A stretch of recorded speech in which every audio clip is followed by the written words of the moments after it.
The newly hired receptionist, Lisa Chen, was having what could only be described as the week from hell at the fancy Carmel Sands Hotel. Her feet hurt. Her smile was getting harder to maintain, and the constant stream of demanding guests was testing her patience. The hotel wasn't just any hotel. It was known as the place where celebrities and rich folks came to relax away from the spotlight. What Lisa didn't know was that the hotel had recently been bought by a new owner, someone who preferred to stay out of the daily business news. Rain pattered against the tall glass windows of the lobby as Lisa checked her watch. 2 more hours until her shift ended. She'd been dealing with a mix-up in the reservation system all morning, and 3 separate guests had already complained about their rooms. Her training had only lasted 2 days before they threw her into the deep end, saying they were short-staffed and needed her to figure things out on the fly. "You'll be fine," her supervisor had said with a wave of his hand. "Just smile and remember, the guest is always right even when they're completely wrong." Lisa tucked a loose strand of hair behind her ear and straightened her navy blazer. The hotel uniform was at least nice, much better than the polyester nightmare she'd had to wear at her last job. The marble counter felt cool under her fingertips as she sorted through some paperwork, trying to catch up during this brief moment of quiet. The automatic doors slid open, bringing in a gust of wind and rain. Lisa didn't look up right away, hoping that whoever had come in would take a moment to shake off the rain before approaching. When footsteps stopped directly in front of her, she plastered on her professional smile and finally raised her eyes. An older man stood there, perhaps in his late 80s or early 90s, but standing tall and straight. He wore a simple windbreaker that had darkened with raindrops and a baseball cap pulled low over his eyes. Nothing about him screamed important or wealthy, just an elderly man who looked like he wanted to get out of the rain. "Good afternoon," Lisa said, her customer service voice kicking in automatically. "Welcome to the Carmel Sands Hotel. How can I help you today?" The man's face was partially shadowed by the cap, but she could see the lines of age etched deeply around his eyes and mouth. When he spoke, his voice was low and gravelly, like stones being dragged across pavement. "I'd like a room for the night. The penthouse, if it's available." Lisa blinked. The penthouse suite cost over $5,000 per night and was usually booked months in advance. She glanced again at the man's simple clothing and weathered appearance, making a split-second judgment that she would later deeply regret. "I'm sorry, sir," she said in the slightly condescending tone people often use with the elderly. "The penthouse suite is our premium accommodation. It's typically reserved for our VIP guests and needs to be booked well in advance. Perhaps I could interest you in one of our standard rooms instead. Or if you're concerned about budget options, there's a perfectly nice hotel just down the street that might be more—" She paused, searching for a polite word. "Suitable." The man didn't immediately respond. He simply stood there looking at her with clear, intense eyes that seemed to see right through her rehearsed politeness. There was something vaguely familiar about those eyes, but Lisa was too busy and too tired to place it. "I understand," he finally said, his voice neither angry nor upset. "And your name is?" Lisa touched her name tag reflexively. "Lisa Chen, sir." "Thank you, Lisa Chen," he said with a slight nod. "I appreciate your honesty." Before Lisa could respond, the elevator doors opened and her co-worker Tommy practically sprinted across the lobby, nearly slipping on the marble floor in his haste. Tommy had worked at the hotel for years and knew every regular guest by name. "Mr. Eastwood," Tommy exclaimed, loud enough that several people in the lobby turned to look. "We weren't expecting you today. Is everything all right?" The name hit Lisa like a bucket of ice water. Eastwood, as in Clint Eastwood, as in the legendary actor, director, and hadn't Tommy mentioned something during her training about the hotel's new mystery owner? The pieces clicked into place with horrifying clarity. The man, Clint Eastwood himself, turned slightly toward Tommy but kept his eyes on Lisa. "Everything's fine," he said in that unmistakable voice that had delivered countless iconic lines in dozens of classic films. "I was just discussing room options with Ms. Chen here." Tommy shot Lisa a panicked look. "Mr. Eastwood, I'm so sorry if there was any confusion. The penthouse is absolutely available for you, sir. Always." Lisa felt the blood drain from her face. She had just suggested to Clint Eastwood, that he might want to try the budget hotel down the street. And not just any guest, but the actual owner of the entire establishment. I didn't recognize," Lisa stammered. her professional demeanor crumbling. Tommy jumped in. "Lisa just started this week, Mr. Eastwood. She's still learning the ropes." Eastwood nodded, the hint of something that might have been amusement crossing his weathered face. "No harm done." Tommy was already reaching for a key card, his hands slightly shaking with nervous energy. "Let me get you set up right away, sir. Would you like help with your luggage?" "Just this." Eastwood indicated a small leather duffel bag that Lisa hadn't noticed earlier. "I travel light these days." While Tommy fussed with the computer system, Lisa stood frozen in place, mortification washing over her in waves. In hospitality training, they had covered many scenarios: dealing with angry guests, handling special requests, managing overbookings. But nowhere had there been a chapter titled, "What to Do When You Insult a Hollywood Legend Who Also Happens to Be Your Boss." The lobby had gone unusually quiet. People were pretending not to stare, but their furtive glances and whispers made it clear that everyone recognized the famous man standing at the reception desk. Everyone except the receptionist who had just insulted him. That is, Tommy handed over the keycard with a flourish. "Penthouse is all yours, Mr. Eastwood. I've noted that you're not to be disturbed. Is there anything else we can do for you?" Eastwood pocketed the keycard and picked up his bag. "That'll do." He turned those intense eyes back to Lisa, who felt about 2 inches tall. Instead of anger or indignation, she saw something unexpected, a quiet understanding, perhaps even a hint of respect. "Good instincts," he said to her quietly. "Not judging a book by its cover works both ways." With that cryptic comment, he turned and walked toward the elevator, his posture as straight and dignified as it had been in his prime. As soon as the elevator doors closed, Tommy rounded on Lisa. "Do you have any idea what just happened?" He hissed, keeping his voice low but intense. "I suggested Clint Eastwood should stay at the Budget Inn," Lisa whispered back, her voice hollow with disbelief. "Not just Clint Eastwood," Tommy said, running his hands through his hair in agitation. "Clint Eastwood, who bought this entire hotel chain last year and occasionally drops in unannounced to see how things are running from a guest's perspective. The same Clint Eastwood who once fired a manager on the spot for being rude to a housekeeper." That Clint Eastwood. Lisa felt her stomach twist into a knot. "I'm going to be fired, aren't I?" Tommy looked toward the elevator, then back at Lisa. "I don't know." He didn't seem angry. "That's a good sign, I guess." "He wasn't angry," Lisa agreed, remembering the look in his eyes. "But I basically told him he couldn't afford his own penthouse." "Well," Tommy sighed, "if nothing else, you've just become hotel legend. No one's going to forget this story anytime soon." The rest of Lisa's shift passed in a blur. Every time the phone rang or someone approached the desk, she expected it to be her supervisor telling her to pack her things. But no such message came. The rain outside grew heavier, drumming against the windows like an ominous soundtrack to her anxiety. As she prepared to hand over to the evening receptionist, Tommy approached again, this time with a strange expression on his face. "You're not going to believe this," he said, leaning in conspiratorially. "Mr. Eastwood just called down. He's requesting that you personally bring up a pot of coffee to the penthouse." Lisa stared at him. "Me? Are you sure?" "Positive. He asked for you specifically." "Lisa-chan, but why would he want to see me again?" Tommy shrugged. "Maybe to fire you in person? Maybe to offer you a role in his next film? Who knows? It's Clint Eastwood. The man is unpredictable." Lisa glanced at the clock. Her shift was technically over, but saying no wasn't an option.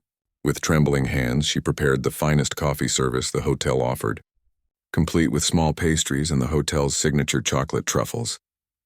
As she rode the elevator to the top floor, balancing the heavy silver tray, Lisa tried to prepare herself for whatever might come next. Would this be the end of her brief career at the Carmel Sands Hotel? Or the beginning of something unexpected? Either way, it would make one hell of a story someday. How she embarrassed Clint Eastwood on a rainy Tuesday afternoon, not knowing he owned the hotel. Lisa's heart pounded as the elevator climbed toward the penthouse floor. Her reflection in the polished elevator doors showed a young woman trying desperately to look composed, while balancing an ornate coffee service that suddenly felt like it weighed a ton.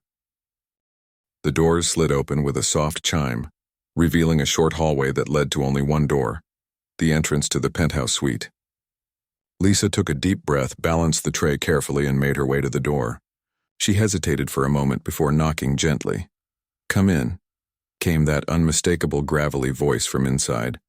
Lisa managed to turn the handle while still balancing the tray and stepped into the penthouse. The space was stunning. Floor-to-ceiling windows showcased the stormy coastline, while tasteful furnishings and warm tones created an atmosphere of understated luxury.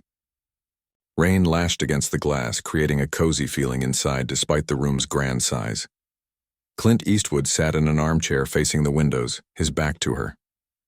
He didn't turn around immediately, seeming lost in thought as he watched the rain and the churning ocean beyond. "I've brought your coffee." "Mr. Eastwood," Lisa said, her voice mercifully steady despite her nerves. "Set it down over here," he replied, gesturing to a side table without turning. As she approached, she could see he had changed into a simple button-down shirt and slacks. No flashy jewelry, no designer labels, just classic, unpretentious clothing that somehow suited him perfectly. Lisa carefully arranged the coffee service on the table, painfully aware of his presence just inches away. She poured a cup with hands that only trembled slightly, added a single sugar as the kitchen had instructed was his preference, and placed it within his reach. "Will there be anything else, sir?" she asked, ready for whatever might come, a firing, a lecture, or worse. Eastwood finally turned to look at her, those legendary blue eyes studying her face. At this distance, there was no mistaking who he was. How had she missed it? Even with the years that had softened his famous squint and added lines to his face, this was unmistakably the man from 1,000 movie posters and magazine covers. "Sit down," he said, nodding to the chair opposite his. It wasn't a request. Lisa carefully lowered herself into the chair, perching on its edge, ready to bolt at any moment. She folded her hands in her lap to keep them from fidgeting. "How long have you worked here, Lisa Chen?" he asked, picking up the coffee cup and taking a sip. 6 days, sir," she answered truthfully. A flicker of surprise crossed his face. 6 days? And they put you at the front desk alone?" "We're short-staffed. Mr. Rivera. He's been training me, but he had to take his break and—" She trailed off, realizing she was rambling. Eastwood nodded slowly, processing this information. "And in those 6 days, did anyone bother to show you what I look like? Or mention I own the place?" Lisa felt her cheeks grow warm. Mr. Rivera mentioned the hotel had a new owner who might visit occasionally. "He didn't say it was you specifically. I think maybe they wanted to keep it quiet." Eastwood grunted, taking another sip of coffee. "That's interesting." An uncomfortable silence stretched between them. Outside, lightning flashed, briefly illuminating the room in stark white light before the low rumble of thunder followed. "Mr. Eastwood, I want to apologize for not recognizing you and for suggesting—" He held up a hand, stopping her mid-sentence. "No need to apologize for not recognizing me. I'm not wearing a sign, am I?" There was no anger in his voice, just a matter-of-fact tone. As for suggesting the other hotel, well, a hint of a smile touched his lips. "Maybe you thought I looked like I needed to save a few bucks." "No, sir. That's not what I—" Lisa started, horrified. "Relax," he said, and this time the smile was more evident. "I'm messing with you." Lisa let out a breath she hadn't realized she was holding. Was Clint Eastwood joking with her? "The truth is," he continued, setting down his cup, "I appreciated it." "You appreciated me trying to send you to another hotel?" Lisa asked, confused. "I appreciated being treated like any other guest," he clarified. "Do you know what usually happens when I walk into places?" Lisa shook her head. "People fall all over themselves. They get nervous, start acting weird, offer me things I haven't asked for. It's exhausting." He leaned back in his chair, his gaze drifting back to the rain-spattered windows. "You just saw an old man in a wet jacket and treated him accordingly." There's something refreshing about that. Lisa wasn't sure how to respond. Was this good? Was she still getting fired? "I bought this hotel chain last year," Eastwood said after a moment. "Not because I needed another business, God knows I don't, but because I've stayed in too many hotels that lost sight of what matters." "Which is?" Lisa found herself asking before she could stop herself. "Treating people like people," he said simply. "Not like walking dollar signs or names on a list. I drop in unannounced sometimes to see if the staff are the same with everyone or if they only roll out the red carpet for special guests, understanding." Dawned on Lisa. It was a test. Not intentionally, he shrugged, but it turned into one, and in a strange way you passed. By insulting you? Lisa couldn't keep the disbelief from her voice. Eastwood let out a short laugh that rumbled like the thunder outside. By treating me like you would anyone else. He fixed her with that famous intense gaze. Tell me something, Lisa Chen. If I had been just some regular old man, would you really have sent me to that other hotel? Lisa considered the question honestly. No, she finally admitted. I would have found you a nice room here. Maybe with a discount if you seemed concerned about the price. I only suggested the other place because you asked for the penthouse specifically, and I thought... She trailed off. Embarrassed again. You thought I couldn't afford it, he finished for her. It was a stupid assumption, she said, looking down at her hands. I judged you by your appearance. We all make judgments, Eastwood said. It's human nature. The question is what we do next. The phone on the wall rang suddenly, startling them both. Eastwood made no move to answer it, so Lisa remained seated, uncertain what to do. After 3 rings, he sighed and rose from his chair with the fluid motion of a man decades younger. Probably the manager finally hearing I'm here, he muttered, crossing to the phone and picking it up. Yeah? He answered, his tone shifting to something more businesslike. Uh-huh. No, that won't be necessary. No, I mean it. I'll come down in the morning. He glanced at Lisa as he listened to whoever was on the other end. Actually, there is one thing. The front desk is understaffed. Fix it. And make sure everyone knows what I look like from now on. He hung up without waiting for a response and returned to his seat. Hotel manager, he explained unnecessarily. Wants to come up and personally apologize for the terrible incident at reception. His voice took on a mocking quality for those last words. You told him not to, Lisa observed. I've had enough fawning for one day. Eastwood picked up his coffee again. Besides, there was no terrible incident, just a mix-up. Lisa felt a wave of relief wash over her. So I'm not fired? Eastwood looked genuinely surprised. Fired for what? Doing your job. He shook his head. Not on my watch. Thunder rumbled again, closer this time, and the lights flickered briefly before steadying. Quite a storm, Eastwood commented, changing the subject. Reminds me of shooting in Spain back in the 60s. We had weather like this during a fistful of dollars. Had to delay filming for 3 days. Just like that, the tension in the room dissolved as Eastwood launched into a story about his early filmmaking days. Lisa listened, entranced as he described working with Sergio Leone and learning to perfect his iconic squint because the sun was so bright in the Spanish desert. 20 minutes later, Lisa realized her shift had ended long ago. As if reading her mind, Eastwood glanced at his watch. I've kept you too long, he said. You're probably ready to head home. It's no trouble, Mr. Eastwood, Lisa said, and she meant it. How many people got to hear behind-the-scenes stories from Hollywood royalty? Clint, he corrected her. Mr. Eastwood makes me feel like I should be yelling at kids to get off my lawn. Lisa smiled at that. I'm not sure I can call you Clint, sir. It doesn't seem right. Fair enough. He stood, signaling that their conversation was coming to an end. You know, Lisa, most people in your position would have been so embarrassed they'd hide in the break room for the rest of their shift. You brought the coffee up yourself. That takes guts. Or foolishness, she suggested. Sometimes they're the same thing. He walked her to the door. I'll be staying for a few days. Keep doing what you're doing, treating everyone the same. That's all I ask. Lisa nodded, still somewhat dazed by the whole encounter. Thank you, Mr. Eastwood. As she turned to leave, he added, and Lisa, maybe don't suggest the budget motel to any more guests asking for the penthouse, even if they are wearing baseball caps. She caught the twinkle in his eye and couldn't help but smile. I'll keep that in mind. As the elevator doors closed behind her, Lisa leaned against the wall and let out a long, slow breath. Instead of the disaster she'd expected, the encounter had turned into something entirely different. Clint Eastwood, it turned out, was nothing like his tough guy screen persona. He was thoughtful, unpretentious, and surprisingly kind. The lobby was buzzing with activity when she returned. Word had spread that the hotel's famous owner was in residence and everyone was on high alert. Tommy pounced on her the moment he spotted her. Well, he demanded in a whisper. What happened? Are you fired? Did he say anything about me? Lisa smiled, thinking of the unexpected conversation she'd just had. No, I'm not fired. And Mr. Eastwood has a message for everyone. What's that? Tommy asked nervously. Treat every guest the same, Lisa said, whether they're wearing a baseball cap or carrying an Oscar. By the next morning, everyone at the Carmel Sands Hotel knew about Lisa's encounter with Clint Eastwood.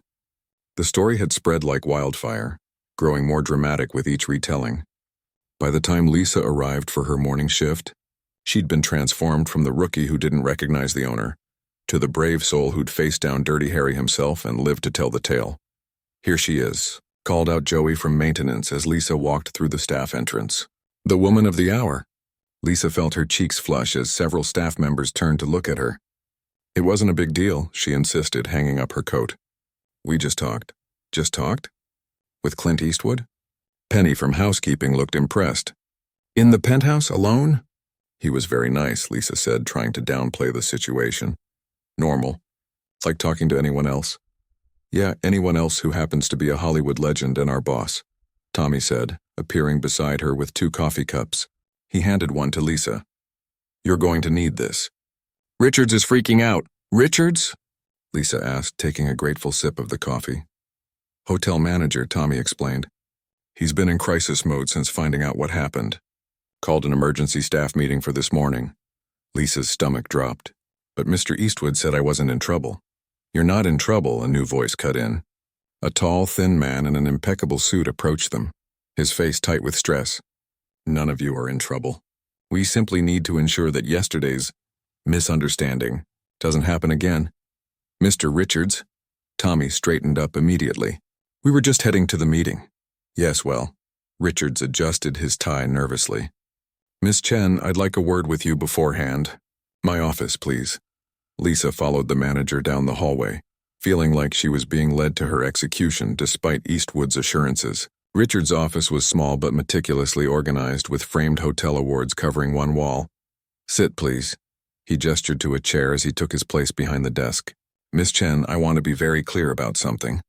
What happened yesterday was a collective failure of our training system, not your personal fault." Lisa blinked in surprise. This was not what she'd expected. "Mr. Eastwood called me personally last night," Richards continued.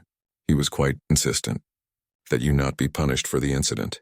In fact, he suggested it was refreshing to be treated like a normal person." "That's what he told me too," Lisa said, relief washing over her. Richards leaned forward, lowering his voice. "Between us, though, this is still a disaster. Do you have any idea how important Mr. Eastwood is to this hotel? He's not just our owner. He's a cultural icon, an Oscar-winning director. I know who he is," Lisa interrupted gently. "I didn't recognize him at first, but I do know." Richard sighed, leaning back in his chair. "The point is, we need to do better. All of us. And since you're the only staff member he's shown any interest in talking to, I need your help." "My help?" Lisa repeated, confused. "Mr. Eastwood will be attending the staff meeting. He specifically requested it, and he asked that you sit next to him." Richards looked pained, as if the idea of a receptionist sitting next to the owner was breaking every rule in his book. "So please, Miss Chen, help us make a good impression." 10 minutes later, Lisa found herself in the hotel's conference room, surrounded by staff from every department. The room buzzed with nervous energy as everyone waited for Eastwood to arrive. Richards stood at the front, compulsively straightening papers that didn't need straightening. "Remember," Tommy whispered to Lisa as they sat near the head of the table where 2 empty chairs had been reserved. "He puts his pants on one leg at a time, just like the rest of us."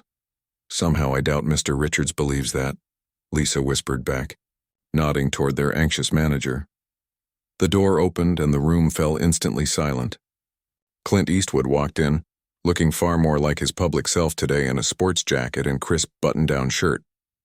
He surveyed the room briefly before nodding at Richards and taking his seat at the head of the table. He gestured to the empty chair beside him, looking at Lisa. "Morning," he said simply as she sat down. "Good morning, Mr. Eastwood," she replied, aware of the envious looks from her colleagues. Richards cleared his throat. "Thank you all for coming to this special meeting. As you know, we're honored to have Mr. Eastwood with us today. He's kindly agreed to address the staff directly about his vision for the hotel." Eastwood nodded and stood up. The room held its collective breath. "I'm not one for long speeches," he began, his gravelly voice commanding attention without effort. "So I'll keep this short. I bought this hotel because I've spent half my life in hotels all over the world. The good ones, the ones you remember, aren't the ones with the fanciest chandeliers or the most expensive champagne. He paused, looking around the room. The good ones are the places where the people working there care, where they treat everyone who walks through that door with respect, whether it's a movie star or someone who saved up all year for one night in a nice place. Lisa watched as the staff hung on his every word. Despite his claim of not being good at speeches, he had the room mesmerized. Yesterday, he continued, I walked in here looking like any other old man caught in the rain. Most places that would get me ignored. But your receptionist here, he nodded toward Lisa, gave me her full attention. She didn't recognize me, which was refreshing. What wasn't refreshing was finding out the front desk is so understaffed that you're throwing new people in without proper training. Richards shifted uncomfortably as Eastwood's gaze fell on him. That stops today, Eastwood said firmly. I want every department properly staffed. I want everyone trained not just on procedures, but on the history of this place and the kind of service we expect to provide. And yes, I want everyone to know what I look like. A hint of a smile crossed his face at that last part. But most importantly, he continued, I want everyone here to remember that every guest deserves the same level of respect and attention. The same level I received yesterday, minus the suggestion to try the budget hotel down the street. A nervous laugh rippled through the room, and Lisa felt her cheeks warm again. Any questions? Eastwood asked, looking around. A brave hand went up from the back. It belonged to Miguel, one of the bellhops. Sir, is it true you're filming your next movie here at the hotel? Eastwood's eyebrows rose slightly. Now where did you hear that? Miguel shrugged. It's all over town. That's why everyone's so excited you're here. They're saying you're scouting locations. Eastwood exchanged a look with Richards, who appeared equally surprised. I'm not planning to film here, he said. I'm just checking on my investment. The room deflated slightly at this news. However, Eastwood added thoughtfully, this place does have potential as a location. Good light. Interesting architecture. He gestured toward the large windows overlooking the coast. Could work for the right project. The excitement in the room rebuilt instantly. Richards looked like he might faint from joy. But that's not why I'm here today, Eastwood said, bringing the focus back. I'm here because this is a business I care about and I want it run right. Mr. Richards and I will be reviewing operations over the next few days. I'll be staying in the penthouse and I expect to be treated like any other guest. No special treatment. Understood? Nods circulated around the room. Good, that's all I have to say. He sat down, clearly considering the matter closed. Richards jumped in, discussing scheduling changes and new training protocols, but Lisa barely heard him. She was too busy noticing the way the other staff members were looking at her now, with a mixture of curiosity and newfound respect. Somehow, in the span of 24 hours, she'd gone from the rookie nobody to the receptionist with a direct line to the boss. After the meeting broke up, Eastwood lingered, speaking quietly with Richards. As Lisa moved to leave with the others, she felt a tap on her shoulder. Miss Chen, Eastwood said. A word? She stopped, turning back as the room emptied around them. Even Richards took the hint and left them alone. Yes, Mr. Eastwood, I want you to show me around today, he said without preamble. Not the sanitized tour Richards would give me. I want to see how this place really works. Lisa hesitated. Sir, I've only been here 6 days. There are people who know much more. Exactly, he interrupted. You're new enough to see the problems, not just accept them as the way things are done. Plus, you're honest. You'll tell me if something's wrong instead of sugarcoating it. It wasn't really a request, Lisa realized. He'd already decided. When would you like to start? She asked. Eastwood checked his watch. 1 hour. Meet me in the lobby. Wear comfortable shoes. We'll be walking a lot. As he strode away, Lisa stood frozen, wondering what she'd gotten herself into. Behind her, Tommy appeared with wide eyes. Did he just... Is he... Are you... Lisa nodded slowly. Apparently I'm giving Clint Eastwood a tour of the hotel today. Tommy whistled low. Well, look at you. Yesterday you didn't know who he was, and today you're his personal guide. He shook his head in disbelief. Just remember us little people when you're running the place, okay? Lisa laughed, but as she headed back to reception to arrange coverage for her tour duty, she couldn't help but wonder, what exactly did Clint Eastwood see in her that made him single her out from all the staff? And more importantly, what would happen when this surreal adventure was over? Lisa stood in the lobby exactly 1 hour later, having changed into her most comfortable pair of black flats. She'd spent the last hour torn between excitement and terror, wondering what questions Eastwood might ask and whether her answers could get someone in trouble. "Just be honest," Tommy had advised before she left the front desk. "The man can smell fear and lies from a mile away. It's like his superpower." The elevator doors opened and Eastwood stepped out right on time. He'd changed into even more casual clothes. Khaki pants, a simple blue button-down shirt, and a light jacket. If it weren't for his famous face, he could have been anyone's grandfather out for a stroll. "Ready?" he asked as he approached. Lisa nodded, suddenly tongue-tied. She'd recovered from her initial embarrassment, but the reality of spending hours with a Hollywood legend was hitting her all over again. "Where should we start?" Eastwood asked, surprising her. "You want me to decide? You're the guide," he said with a slight shrug. "I'm just along for the ride." Lisa thought for a moment. "Well, if you really want to see how the hotel works, we should start in the places guests never see." A hint of approval flickered in Eastwood's eyes. "Lead the way." Their first stop was the laundry room, a massive steam-filled space in the basement where industrial washers and dryers ran constantly. The noise was deafening and the heat was intense. 3 workers moved efficiently among the machines, sorting, loading, and folding mountains of linens. "This is where all the magic happens." Lisa had to raise her voice to be heard. "A hotel room is only as good as its sheets, right?" Eastwood nodded, watching the workers with interest. They'd noticed him, of course, their eyes widening in recognition, but they continued their tasks, perhaps too intimidated to approach. "How many loads do they do a day?" he asked. "I'm not sure," Lisa admitted. She approached one of the workers, an older woman named B, and asked, 30 to 40 loads on a normal day," B answered, wiping sweat from her brow. "More on weekends or during special events. With just 3 of us, we barely keep up." Eastwood frowned slightly. 3 people for a hotel this size?" B glanced at Lisa, who nodded encouragingly. "We used to be a team of 6, B explained. Budget cuts last year. Management said the new machines would make up the difference, but..." She gestured to a broken dryer in the corner with an out-of-order sign. "How long has that been broken?" Eastwood asked. 3 months, B sighed. "Parts are on back order, or so they tell us." Eastwood pulled out a small notebook from his pocket and made a note. Lisa watched, fascinated by how seriously he was taking this. Their next stop was the kitchen, where lunch preparation was in full swing. The executive chef, a short man with a thick French accent named Pierre, nearly dropped a pan when he saw Eastwood walk in. "Mr. Eastwood, what an honor. Had I known you were coming, I would have prepared something special," Pierre exclaimed, rushing over to shake hands. "Just here to observe," Eastwood said calmly. "Don't mind us." Lisa led him through the kitchen, pointing out the various stations. Unlike the laundry room, the kitchen seemed well-staffed and equipped with top-of-the-line appliances. "The restaurant is the hotel's pride and joy," Lisa explained. "It's the one department that wasn't affected by budget cuts." "Smart business," Eastwood commented. "A bad meal can ruin a guest's entire stay." "What about room service, though? Same kitchen?" "Yes, but different staff," Lisa said. "And that's where things get tricky." As if on cue, a harried-looking young man burst into the kitchen, balancing 3 room service orders. "Pierre, these orders have been waiting for 20 minutes. The guests are calling down to complain." Pierre threw up his hands in frustration. "I told you, Carlos, I need more room service runners. I cannot have my chefs delivering food." "There's no one else," Carlos protested.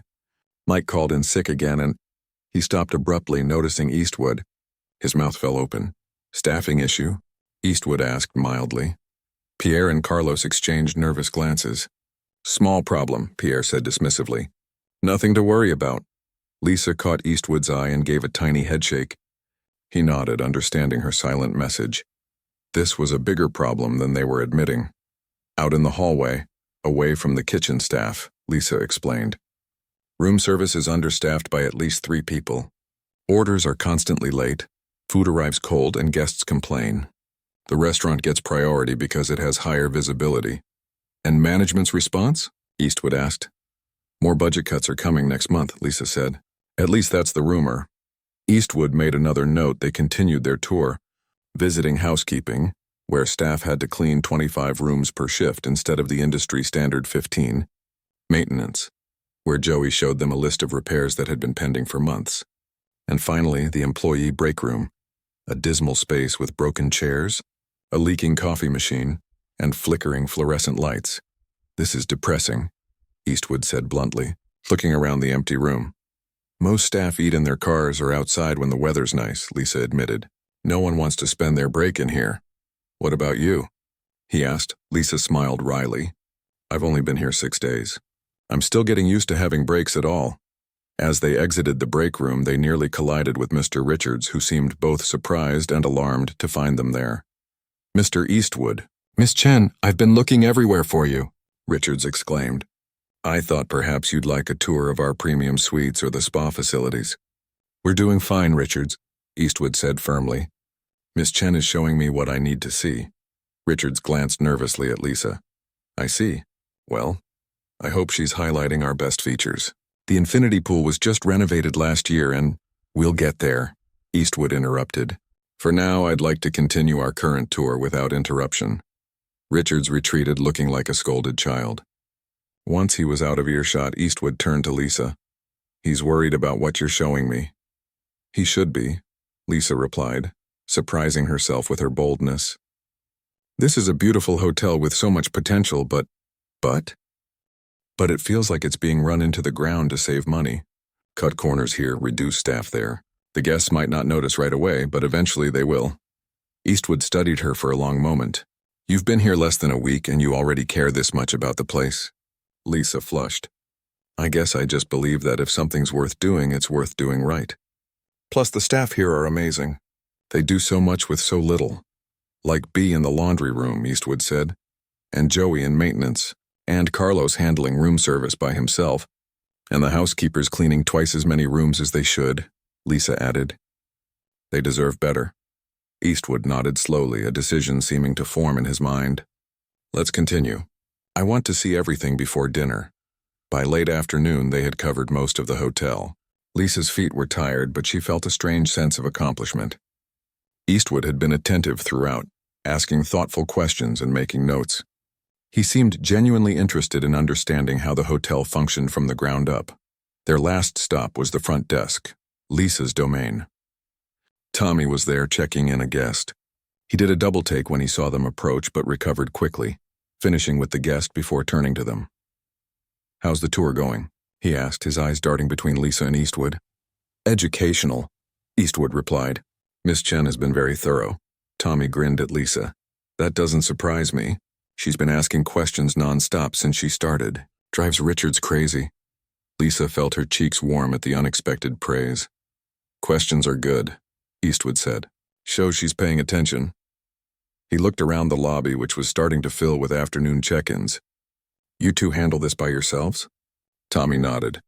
Front desk coverage was cut to 2 people per shift last year. Used to be 3 or 4 during peak times. Eastwood made one final note in his book before pocketing it. "Thank you both for your candor today. It's been enlightening." He checked his watch. "I have some calls to make before dinner. Miss Chen, would you join me in the restaurant at 7? I'd like to discuss what we've seen." Lisa blinked in surprise. "Of course, Mr. Eastwood." After he walked away, Tommy turned to her with wide eyes. "Dinner with Clint Eastwood? That's it. You're officially the luckiest person alive." "Or the unluckiest," Lisa replied, suddenly nervous. "What if he asks for my opinions? What if he wants suggestions? I've been here less than a week." "Maybe that's exactly why he's asking you," Tommy said thoughtfully. "You see things the rest of us have gotten used to." Back in the employee locker room, Lisa stared at her reflection in the small mirror inside her locker door. She was still wearing her hotel uniform, perfectly acceptable for work but not exactly dinner attire. She had no time to go home and change. "Knock, knock," came a voice. Penny from housekeeping peeked in. "Heard you've got a dinner date with the boss. Need some help?" Before Lisa could respond, Penny was pulling her emergency makeup bag from her locker. "Nothing fancy," she promised, "just enough to freshen up." 10 minutes later, with her hair neatly brushed, a touch of mascara and lip gloss applied, and her uniform as wrinkle-free as possible, Lisa felt slightly more prepared to have dinner with a celebrity. "Remember," Penny said as Lisa headed for the door, "he may be Clint Eastwood to the rest of the world, but tonight, he's just your boss who wants your honest opinion. You can do this." As Lisa walked toward the restaurant, she wondered what would come from this strange day. One thing was certain: her life at the Carmel Sands Hotel would never be the same. Lisa arrived at the hotel restaurant at 6:55 p.m., not wanting to be either early or late.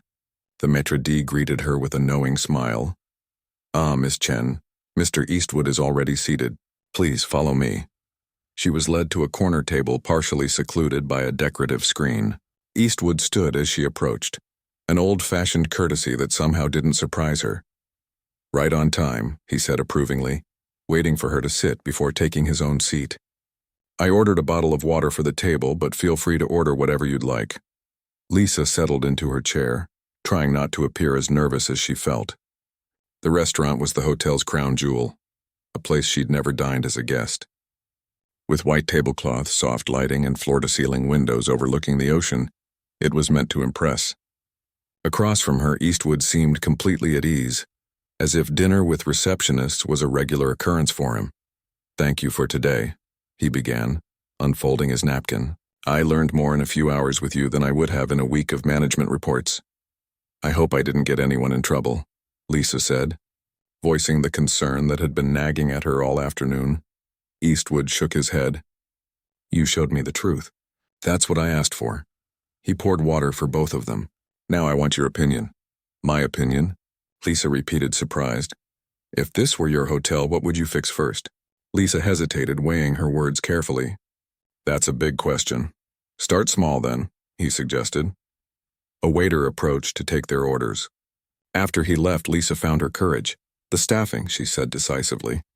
"Everything else, the maintenance issues, the broken equipment, the customer complaints, and those all stem from not having enough people to do the work properly." Eastwood nodded, encouraging her to continue. "The staff here are incredible," Lisa went on, warming to her topic. "They care so much, but they're stretched too thin. When B and Laundry has to handle 40 loads a day with just 2 other people, things get missed. When housekeeping has to clean 25 rooms per shift, they cut corners. Not because they want to, but because it's physically impossible to do it all properly in the time they have." And management's response has been, "More budget cuts," Lisa said with a frown. "Which makes no sense to me. The hotel charges premium rates.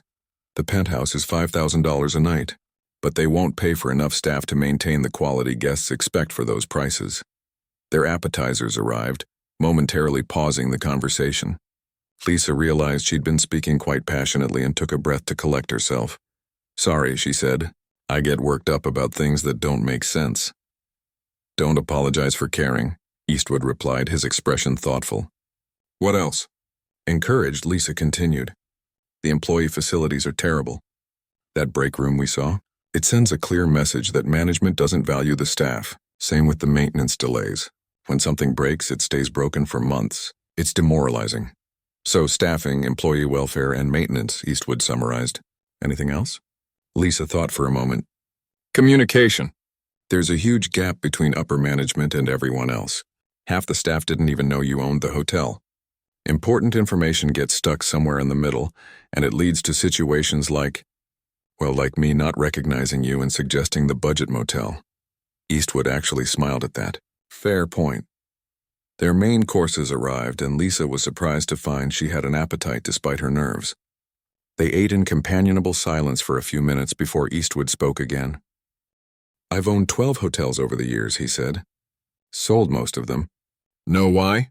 Lisa shook her head. "Because they lost their soul." His voice was matter-of-fact, not sentimental. "A good hotel has character. It has staff who care and management that supports them. Once it becomes just a balance sheet, it's time to move on." "Is that what's happened here?" Lisa asked carefully. "It's heading that way," Eastwood confirmed. "But it's not too late." He set down his fork and looked directly at her. "I made some calls this afternoon. The management company that's been running this place is out, effective immediately." Lisa nearly choked on her water. "You fired them? Because of our tour?" "The tour confirmed what I already suspected," he corrected. "The company promised to cut costs without affecting quality. That's rarely possible and never sustainable.